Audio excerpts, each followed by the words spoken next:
Take a look at this. Now, this is Captain Ibrahim Traore warning the new Catholic Pope not to allow himself to become a slave to politics. What it means is he should not turn and play along with the politicians. Allow politicians to use him and the church. You will love what Captain Ibrahim Traore said to this news book respectfully in this video. Okay? Now, it might not be very new to some of you might have seen it, but there's a point I want you to pick up of it. So patiently watch this video again. I'm coming back. To His Holiness Pope Robert Francis, I write to you not from a palace nor from the comforts of foreign embassies, but from the soil of my homeland, the land of Burkina Faso, where dust mingles with the blood of our martyrs, and the echoes of revolution are louder than the hum of foreign drones overhead. I am not writing as a man seeking approval, nor as one entangled in diplomatic pleasantries. I write to you as a son of Africa, poor, bruised, unbowed. You are now the spiritual father to more than 1 billion souls, including millions here in Africa. You inherit not just a church, but a legacy. And in this moment of transition, while white smoke still lingers above Vatican rooftops, I must send this letter across seas and sands, beyond guards and gates directly to your heart, because history demands it, because truth compels it, because Africa, the wounded and the rising, is watching. Your Holiness, we Africans know the power of the cross. We know the hymns, the prayers, the litanies. We have built churches with calloused hands and defended our faith with our blood. But we also know another truth, one that too many prefer to bury, that the church at times walked beside colonizers, that while missionaries prayed for our souls, soldiers littered our lands, that while you predecessors spoke of heaven, our ancestors were chained on earth. And even now, in this so-called modern age, we feel the chains still not of iron, but of silence, of indifference, of geopolitical games played in holy shadows. So I ask in the name of the mothers who pray on dirt floors and the children who learn catechism with empty stomachs, will your papacy be different? Will you be the Pope who sees Africa not as a periphery, but as the prophetic center? Will you be the Pope who does not only visit slums for photo opportunities, but who dares to speak with rage against the forces that make those slums permanent? You see, Your Holiness, I am a man shaped by war, not wealth. I was not groomed for politics by Western institutions. I was not taught diplomacy in Paris. I learned leadership in trenches among the people where pain is teacher and hope is resistance. I lead a nation that was tossed aside by the world until we refused to be silent. We were told we were too poor to be independent, too weak to be sovereign, too unstable to resist. But I tell you this with the thunder of ancestors in my voice. We are done asking for permission to exist. We are done pleading for validation from powers who exploit our minerals while preaching morality. And we are done, absolutely done, watching global spiritual leaders turn their eyes from Africa's prize because the politics are inconvenient. Your Holiness, I speak now not only for Burkina Faso, but for a continent too long patronized. Africa is not a continent of pity, we are a continent of prophets. Prophets who were jailed, exiled, and murdered for daring to challenge the empire. And you will know that you wear the ring of St. Peter Massasite. Will you walk in the path of the prophets, or will you too be a prisoner of politics? We need no more platitudes. We do not need more thoughts and prayers while Western firms extract uranium from Niger and gold from Congo under armed guard. We do not need diplomatic neutrality while African youth drown in the Mediterranean fleeing wars they did not start, waged with weapons they did not make. We do not need saccharine statements while African sovereignty is auctioned off behind closed doors in Brussels, Washington, and Geneva. What we need is a Pope who will name the modern-day Herods, who will thunder against economic empires just as boldly as the Church once thundered against communism, who will say without apology that it is a sin for nations to profit from the destruction of Africa. You know, the teachings of Christ, he flipped the tables of money changers. He said, blessed are the peacemakers, but he never said, blessed are the appeasers. So I ask you first, will you speak against the silence of France and its shadow operations in the Sahel? Will you condemn the arms deals that fuel proxy wars in our deserts and forests? Will you name the greed that dresses itself in charity? The diplomacy that cloaks imperialism in peace talks, because we see it act, we live it. Your Holiness, I do not ask you to be African. I ask you to be human, to be moral, to be brave, because courage, real courage, is not blessing the powerful. It is defending the powerless when it costs something. Let me speak plainly. The Vatican has wealth beyond imagination, art beyond price, access beyond borders. But true power is not measured in treasures behind marble walls. where true power is measured in the courage to confront injustice, even when it comes dressed in a tailored suit, carrying diplomatic credentials and smiling through its sins. Your Holiness, the world stands at a precipice, and Africa, this battered and beautiful continent, is not merely watching from below, we are climbing. We are bleeding, we are rising, and we are daring to ask questions that echo louder than canon law. Where was the church when our presidents were overthrown by foreign-backed mercenaries? Where was the church when our youth were abducted and indoctrinated into wars funded by nations that pretend to be peacekeepers? Where was the church when our currencies collapsed, when the IMF choked our economies? When our leaders were punished for choosing sovereignty over submission? Do not tell us to forgive while the whip is still in the hand of the abuser. Do not tell us to pray while our prayers are met with drone strikes. Do not speak of peace without naming the profiteers of war, because silence, Your Holiness, is no longer holy, and neutrality is no longer noble. If you are to be the shepherd of this global flock, then hear this cry from the dust of Ouagadougou. We are your sheep too, but we do not graze quietly in the fields. We march in the streets. We die on the front lines. We rise from the ashes with fire in our bones and scripture in our mouths. We are not asking for charity. We are demanding justice. And justice must begin with truth. The truth that Christianity in Africa has been both a bomb and a blade. The truth that the church has fed our spirits while failing to protect our bodies. The truth that redemption without reckoning is a half-truth, and half-truths have never healed nations. Your Holiness, you now sit upon the chair of St. Peter. But remember, Peter denied Christ 3 times before the rooster crowed. Do not let history say the church denied Africa once again. Let the rooster crow in the Vatican loud and clear. Let it wake the conscience of cardinals and kings. Let it echo through the corridors of power, where men in robes and men in uniforms trade silence for influence. Let it announce a new dawn, not just for the church, but for the world. Because here in Africa, we do not fear dawns, we create them. We are the sons and daughters of Sankara, Lumumba, Nkrumah, and Biko. We carry scriptures in one hand, and Diko, the memory of revolutionaries in the other. We have learned to pray and protest with the same breath. And we ask, will your papacy walk with us? Will you meet us in our pain, not just in our pews? Will you recognize the God in our hunger, the Christ in our chaos, the Holy Spirit in our struggle? Because if not now, when? If not, you would have. And if the church continues to preach peace while ignoring the machinery of oppression, what gospel is left to believe in? I say this not with anger, but with sacred urgency. We are a people at the crossroads of prophecy and politics, and Africa's time is no longer coming. It is here, though. We are rewriting the narrative, reshaping the future, reclaiming the dignity denied to us by centuries of foreign domination and spiritual manipulation, and the church must decide where it stands. With the powers that be or with the people who believe. I do not write this letter to condemn. I write it to invite you, Your Holiness, into a deeper solidarity, to a solidarity that walks barefoot with the poor, that dares to speak truth in Rome as boldly as it does in Rwanda, that names the saints not just by miracles, but by their commitment to justice. We await your voice, not from balconies, but from trenches from favelas, from refugee camps, from behind the bars of political prisons where truth is incarcerated. Because only that voice, your voice, can redeem the silence. And if you dare to speak it, not only will Africa hear you, the world will sign the Captain Ibrahim Traoré, President of the Transition, Burkina Faso, Son of Africa, servant of sovereignty. All right, guys. Now you've heard Captain Traoré for yourself. Now I want to ask, where is the lie? Is there any lie in all of Ibrahim Traoré has said?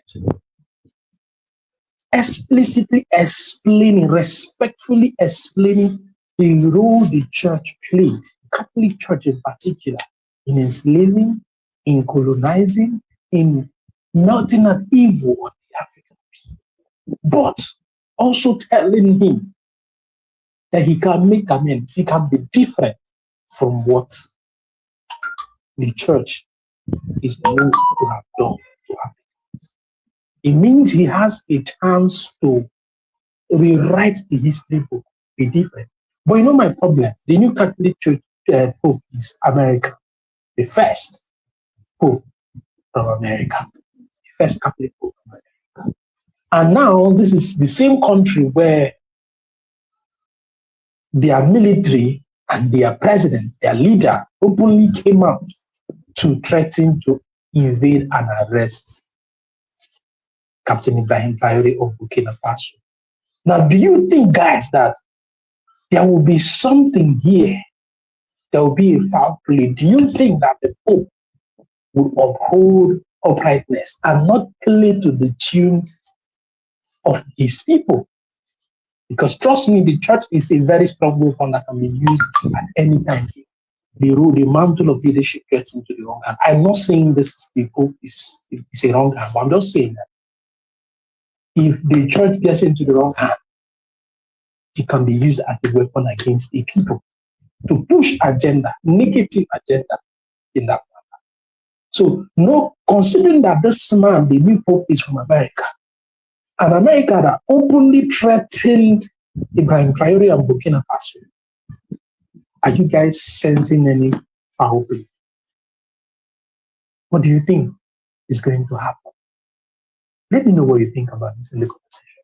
Make sure you share this video. Africans need to see and be a part of everything that is going on. Africa is in different states that is one of us, both within and in diaspora. So that is why some of us keep crying out. Help us push out these things, these messages that we push, we talk about every time. It needs to get the length and breadth of Africa. God bless you. You're welcome once again to Evangelist Imakalu TV, Treasury of Excellent Knowledge. This is part 34 on the topic Christianity versus religious and political colonialism in Africa. Africa is just the focal example. Religious and political colonization is global, but Africa is the center stage. That is the reason I choose to focus it on Africa. It is a topic I've been dealing with in the past. It has been so long. From time to time, I will just pick a video and the soft caption to come on this topic. So it is not a new topic. So it may appear to be, it is now up to 34. So that is the evidence that it has not been a new topic. So if you are willing to follow up with this topic, you have a lot to learn from my channel, from the video. So even though the whole part may not be completely available on Facebook, they are all available on YouTube. Then the soft caption is Ibrahim Traore. Captain Traore wants the new Pope of religious colonization. I'm not going to begin to analyze what Captain Ibrahim Traore had said in his message, but there is one factor I am going to pinpoint, and that is the fact that Ibrahim Traore had sent his message with due diligence. With due diligence in the sense that in all of his statements, he never biasedly attacked Christianity.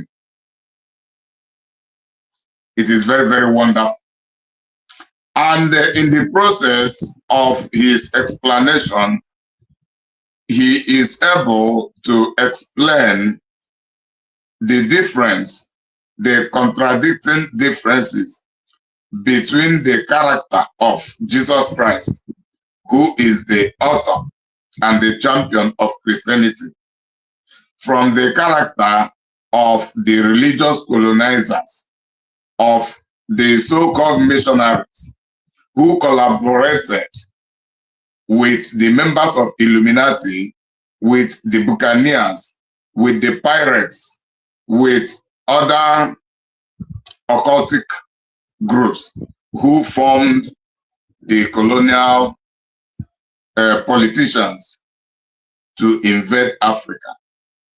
So what Ibrahim Traore has said really happened. All of us know that it really happened.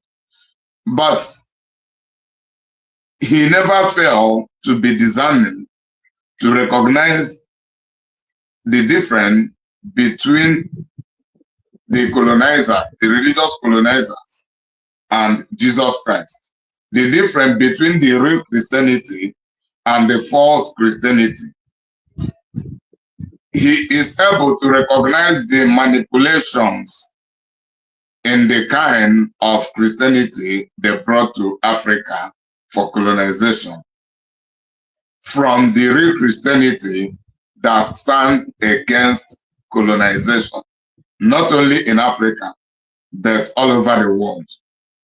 So the essence of Jesus Christ coming to this earth is to stand in opposition against colonization.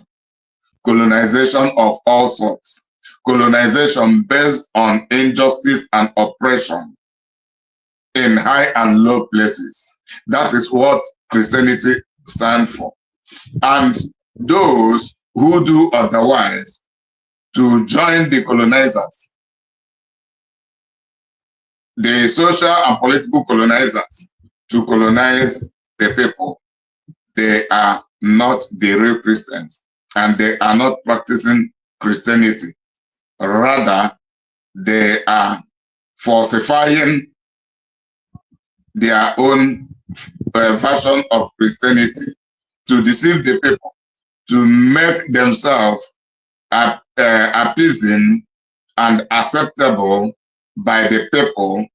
They are the wolves in sheepskins who came to invade the people in disguise of being the angels of light.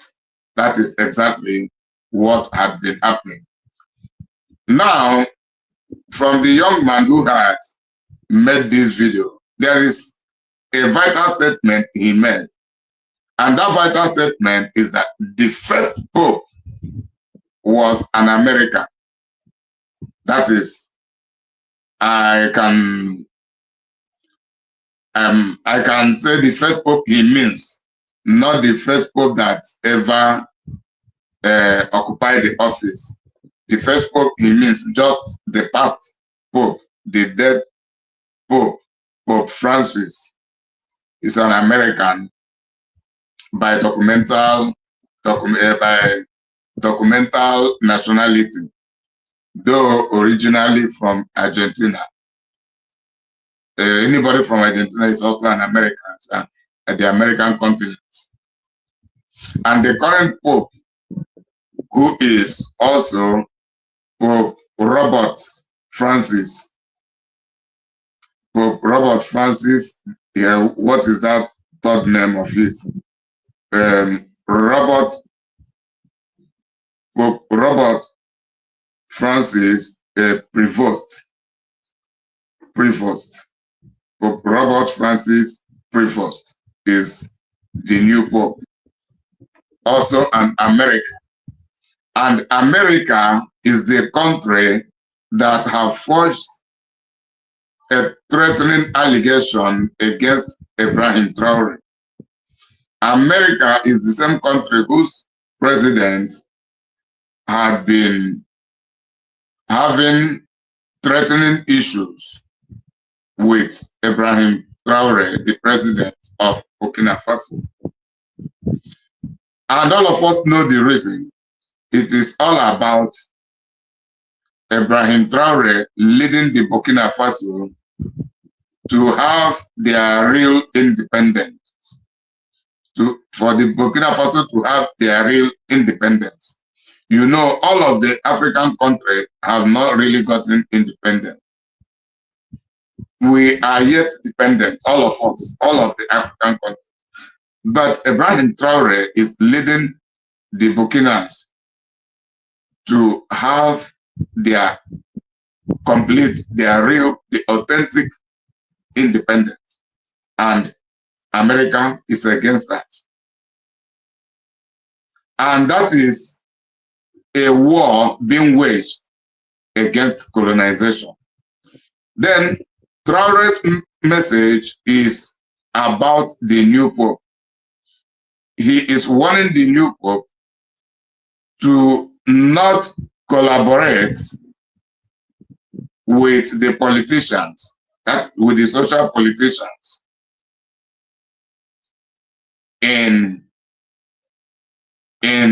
insisting on the colonization of the Africans, and to be precise, on Burkina Faso.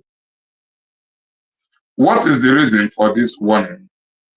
President Ibrahim Traore had been able to understand that the game is very simple. Some people choose to be willing tools. I mean, some religious leaders chose to be willing tools to support the colonization going on all over the world, and more especially in Africa. And they still have the willpower to say no when they are approached to join that trail of colonization. And that is what Ibrahim Traore is letting the Pope know, that he has the willpower to say no, and to say yes is dangerous to everybody, to himself, to Americans, to Africans, everybody. So, and that Christianity, he knows, the real Christianity of Jesus Christ is all about justice, standing against injustice, in support of justice for anybody, and that is what the Pope should be doing, and not otherwise. So this young man who had streamed that video said there is a threat,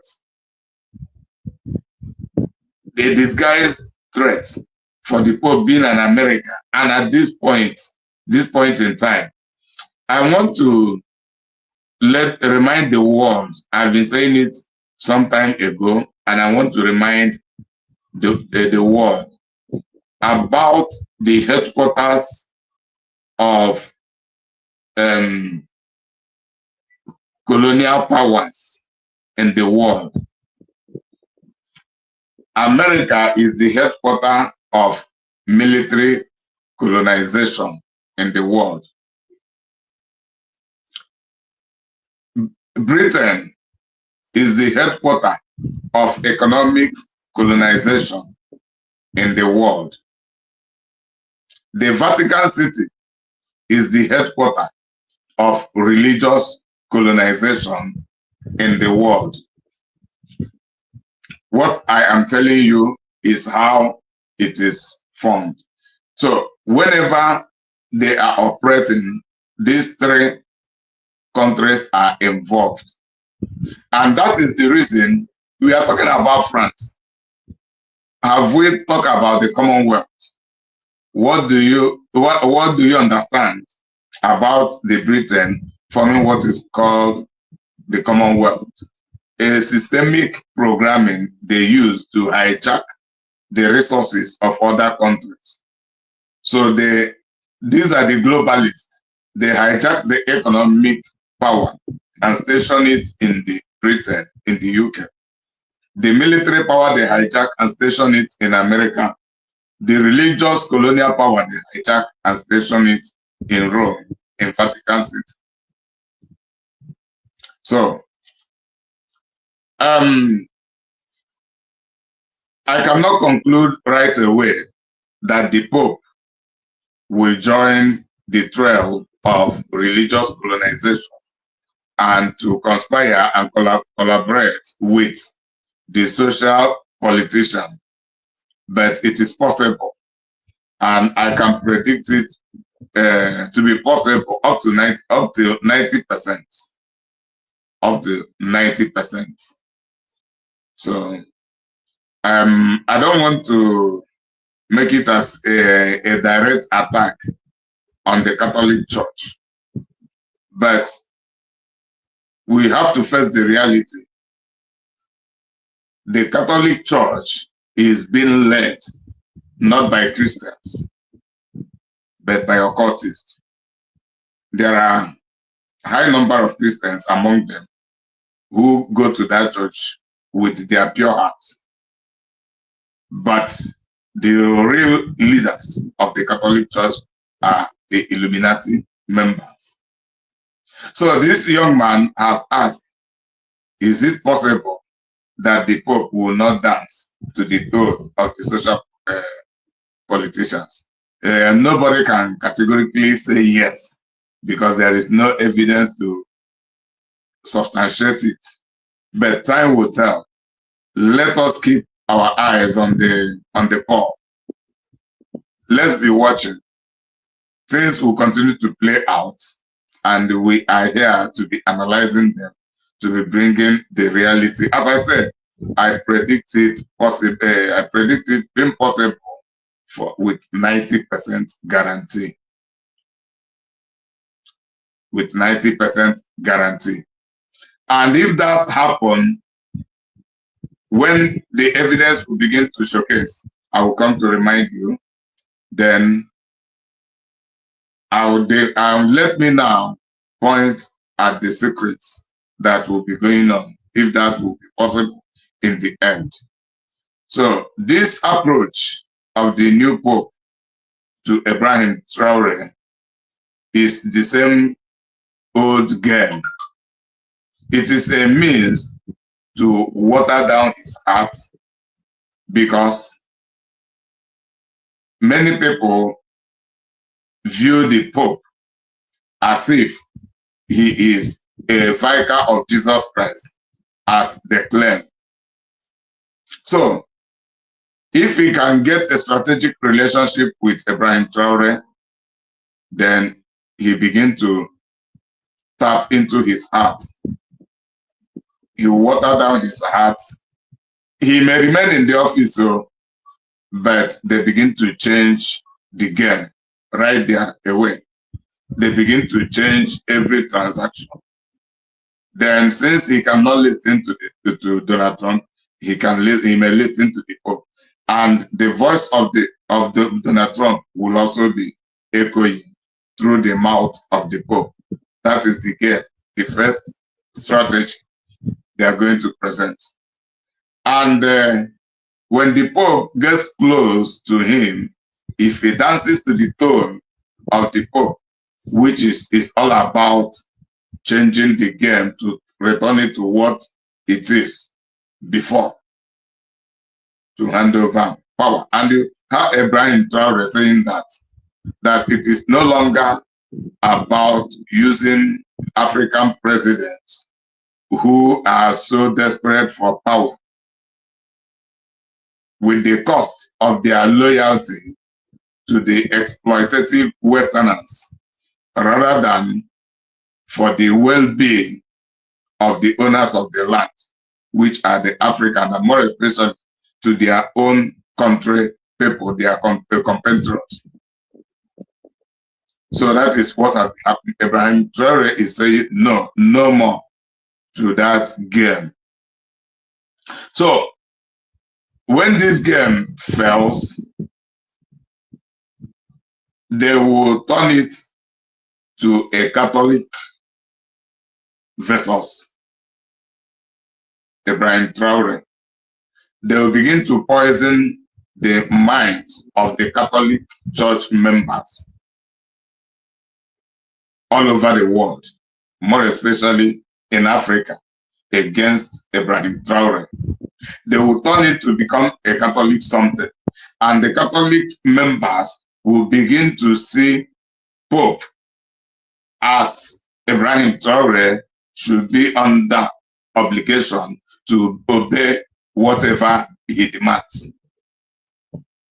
And you see your fellow Africans, they will no longer be talking about the exploitation against Africa. Their mindset will be reprogrammed. They will begin to see view it that way. Who is ordinary Ibrahim Traore to not obey the Pope? Because the majority of the Catholic members worship the Pope and not the truth. They do not worship justice. They just worship the Pope and the supremacy.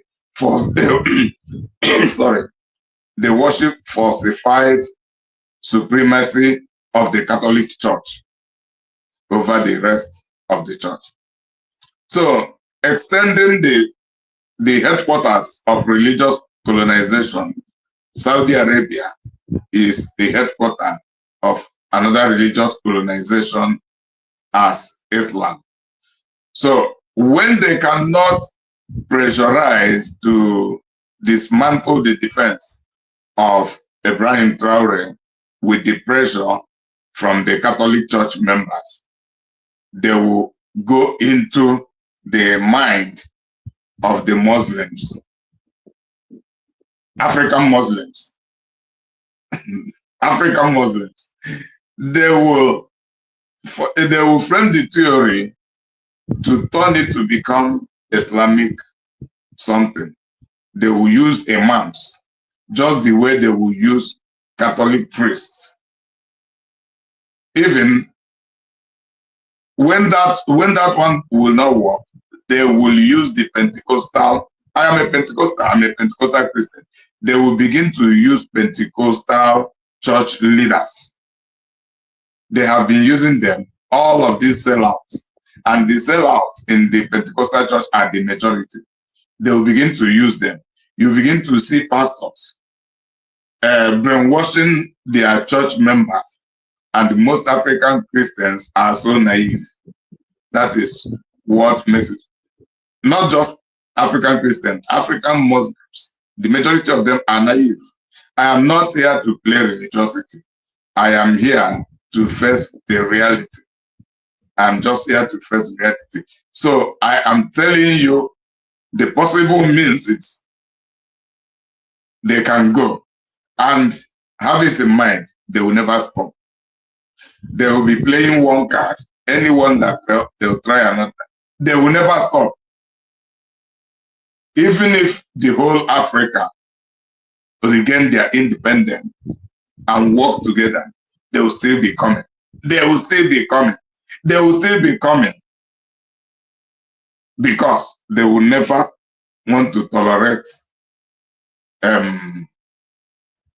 equality, not to talk of supposedly superiority of the Africans. So let me end the video here. So as events will continue to unfold, I will be coming up with other parts of the videos. May God bless you. That number on the screen is my contact number for whosoever want to call to my bookshop to get my books. You know, this is understanding and executing righteousness. This is one of the things, and this is my master textbook. One of the things, the articles people should be reading, Africans more especially, to be reading it, to know for you to know the truth, to know the realities, of Christianity, knowing the truth. When you know the truth, nobody can come to deceive you. As Ibrahim Traore has gone far to dig deep, to recognize the difference between if what these people are doing is really what Christianity stands for, or are they doing a different thing. So then other of my books, they are available on the shop, they are available on Amazon. Then in my bookshop at #1 Comprehensive Road by Uchobuago Street, Aba, Abia State, Nigeria. So the time will come very soon. I will begin to add up other vital books from other authors. So it will not be, I will not be selling only my own books. So it will be mixed up. Many other motivational and genuine evangelical books. I remain your service servant, evangelist.